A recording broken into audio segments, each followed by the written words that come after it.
윌리엄 셰익스피어 1564년 4월 26일에서 1616년 4월 23일 영국이 낳은 세계 최고 극작가로서 희비극을 포함한 38편의 희곡과 여러 권의 시집 및 소네트집이 있다. 1564년 잉글랜드 중부의 스트래퍼드 어폰 에이번에서 출생하였다. 정확한 출생일은 알려지지 않고 있으며 4월 26일은 그가 유아세례를 받은 날로 최초의 기록이다. 그가 태어난 마을은 아름다운 자연에 둘러싸인 영국의 전형적인 소읍이었고 아버지 존 셰익스피어는 비교적 부유한 상인으로 피역가공업과 중농을 겸하고 있었다.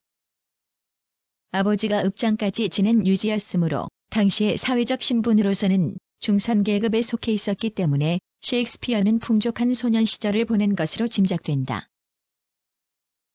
당시 스트래퍼드 어폰 에이번에는 훌륭한 초중급 학교가 있어서 라틴어를 중심으로 한 기본적 고전 교육을 받았으며 뒤에 그에게 필요했던 고전 소양도 이때 얻은 것으로 볼 수 있다. 그러나 1577년경부터 가운이 기울어져 학업을 중단했고 집안일을 도울 수밖에 없었다. 학업을 중단하고 런던으로 나온 시기는 확실치가 않다. 다만 1580년대 후반일 것으로 생각되며 상경의 동기가 극단과 어떤 관계였는지의 여부도 알 수 없으나 1592년에는 이미 그가 유수한 극작가의 한 사람이었다는 사실을 선배 극작가인 알그린의 질투 어린 비판을 통하여 알 수 있다.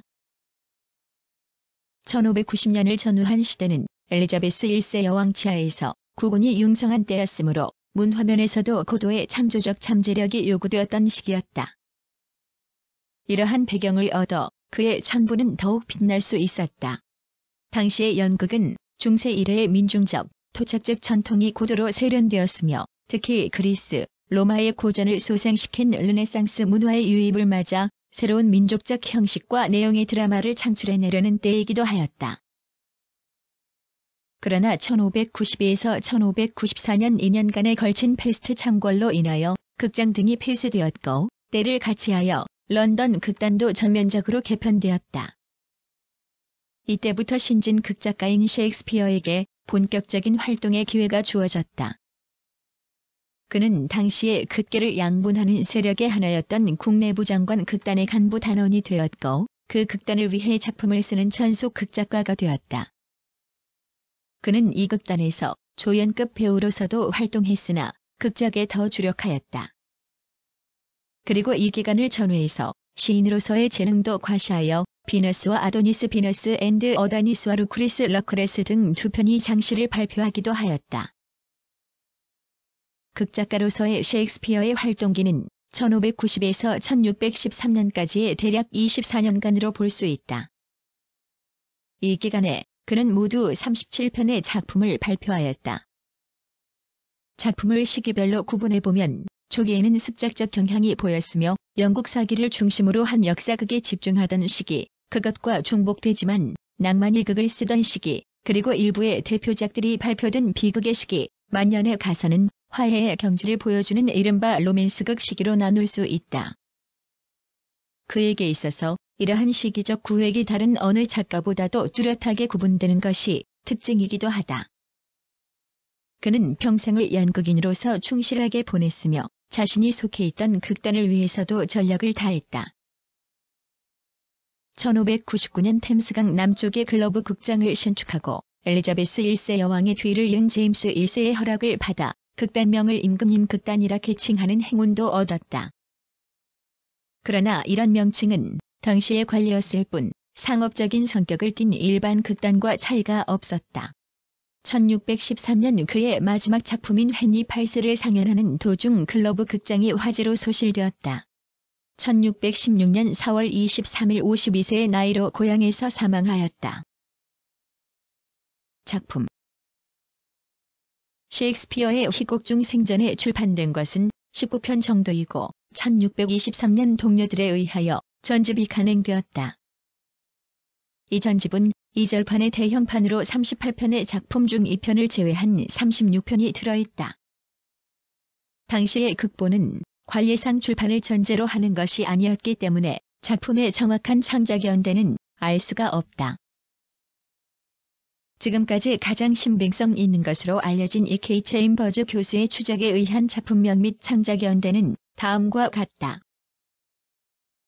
1590에서 1591년 헨리 6세 2부, 3부, 1591에서 1592년 헨리 6세 1부, 1592에서 1593년 리처드 3세 실수의 희극, 1593에서 1594년 타이터스, 앤드로니커스 말괄량의 길들이기, 1594에서 1595년 베로나의 두 신사 사랑의 헛수고 로미오와 줄리엣, 1595에서 1596년 리처드 2세 한여름밤의 꿈, 1596에서 1597년 존 베니스의 상인, 1597에서 1598년 헨리 4세 1부, 2부, 1598에서 1599년 헛소동 헨리 5세, 1599에서 1600년 줄리어스 시저 뜻대로 하세요 12야, 1600에서 1601년 햄릿 윈저의 즐거운 아낙네들, 1601에서 1602년 토로일러스와 크레시다, 1602에서 1603년 끝이 좋으면 다 좋아, 1604에서 1605년 자에는 자로 오셀로, 1605에서 1606년 리어왕 맥베스, 1606에서 1607년 안토니와 클레오파트라, 1607에서 1608년 코리오레이너스 아테네의 다이몬, 1608에서 1609년 페리클리즈, 1609에서 1610년 신벨린, 1610에서 1611년 겨울 이야기, 1611에서 1612년 폭풍우, 1612에서 1613년 헨리 8세 등이다. 이상의 작품 연표에서 나타나듯이 그의 습작기에 쓴 것은 영국 사극과 희극이다. 영국 사극은 모두 10편을 썼으나 그중 8편은 중세 후기, 주로 영국, 프랑스 양국 간의 백년전쟁과 장미전쟁으로 불리는 두 왕가 사이의 권력투쟁의 과정을 극화한 것이다. 따라서 지필 연도순과는 관계없이 리처드 2세 헨리 4세 1부, 2부 및 헨리 5세를 묶어서 1398에서 1420년까지의 4부작으로 헨리 6세 1부, 2부, 3부 리처드 3세를 묶어서 1422에서 1485년까지의 4부작으로 각기 생각할 수 있다. 이들 작품을 일괄해서 볼 때 헨리 7세 및 헨리 8세에 의해 정치적 통일을 위한 기반 조성이 이룩되었고 엘리자베스 여왕에 의해 근세 국가로서 크게 도약하는 역사적 시점에서 본 관점이 이들 작품에 잘 드러나 있다. 봉건적 질서가 내부 붕괴를 일으키면서 고륙상쟁이 유발하는 처참한 피해 역사가 선명하게 표출되어 있고 유혈과 찬탈의 연쇄적 과정이 젊은 극작가의 눈에 생생하게 비춰지고 있다. 한편 초기 희극 실수의 희극 하머디 오브 에러즈와 말괄량의 길들이기 더 테이밍 오브 더 슈르는 각기 라틴 희극 및 이탈리아 르네상스 희극에서 내용과 수법을 빌려온 것으로 젊은 극작가의 습작 과정을 여실히 보여주는 작품이다. 그러나 이러한 작품에서도 이미 자신이 배울 것과 새로 보태야 할 것을 명확하게 하고 있으며 뒤이을 자신의 희극 세계의 구축을 위한 발판으로 삼았음을 알 수 있다. 1594에서 1600년에 걸쳐 창작된 일련의 희극, 베로나의 두 신사 사랑의 헛수고 한여름밤의 꿈 베니스의 상인 헛소동 뜻대로 하세요. 시비아 등은 흔히 낭만희극이라 불리며 사랑과 결혼에 관한 이야기를 소재로 한 서정적 분위기와 제담, 익설, 해학 등 희극 고유의 요소를 두루 섭렵하고 있는 것이 특색이다. 그리고 젊은 남녀 사이의 사랑이 여러 가지 우여곡절 끝에 행복한 결말에 이르는 낭만희극의 정석을 보여주면서도 그는 사랑의 풍요함과 사랑의 병, 그리고 변신의 능력에서부터 사랑의 변덕스러움, 장난, 그 파괴적 힘에 이르기까지 실로 다양한 모습을 보여주고 있다. 이러한 주제는 중세에서 르네상스에 이르기까지의 유럽 문화의 전통에 따르는 것이지만 이를 작품을 통해 인간성에 대한 따뜻한 이해와 공감을 얻을 수 있었던 것은 오로지 셰익스피어의 창조적 결과이다. 그러나 그의 작품 세계가 확대와 깊이를 더한 것은 역사극과 낭만희극을 쓰고 난 뒤 비극 작품을 쓰면서부터이다. 대체로 1600에서 1608년까지의 이 시기에 그는 대표작인 4대 비극을 중심으로 로마 역사에서 소재를 얻은 3편의 로마 사극, 그리고 희극의 형식을 취했으면서도 이전의 정통희극과는 달리 암울한 색조가 짙은 이른바 문제희극 3편도 써냈다.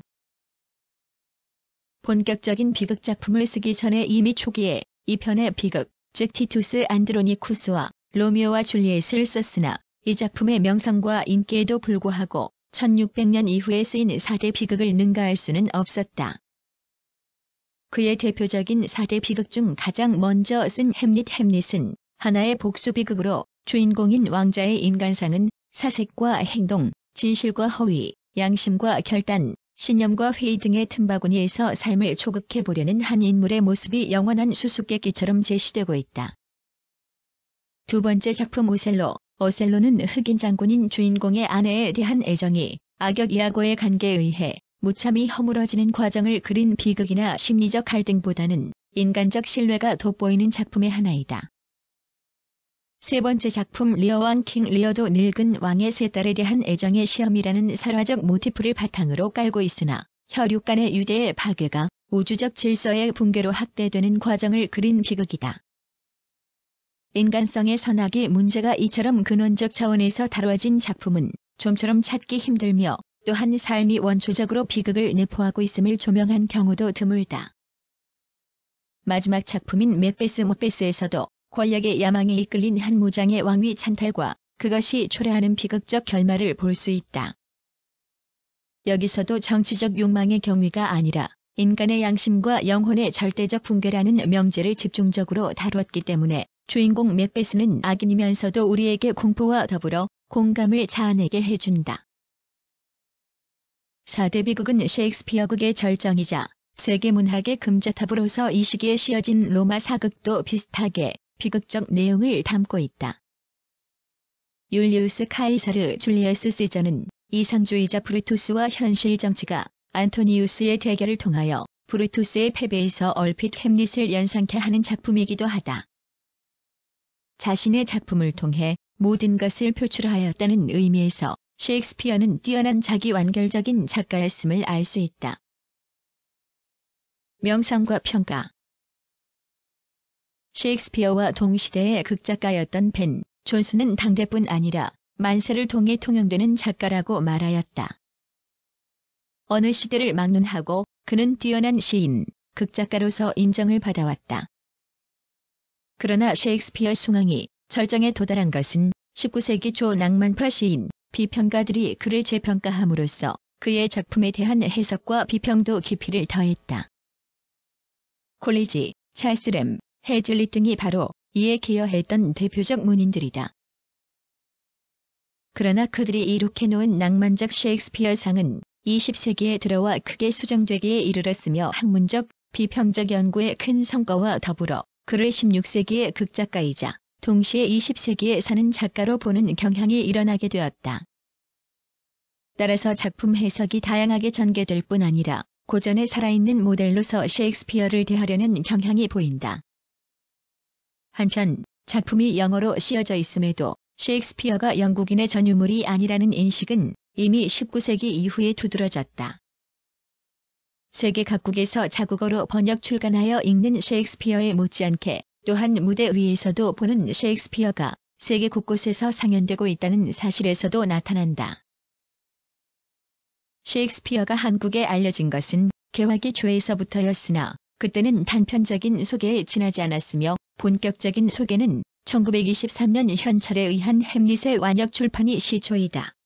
1920년대에는 이 밖에도 셰익스피어 소개가 있었으나 모두 단편적이었으며 1930년대에 와서 극예술협회에 의한 베니스의 상인 공연이 있었고 이것도 법정 장면만을 다룬 부분적인 소개였다.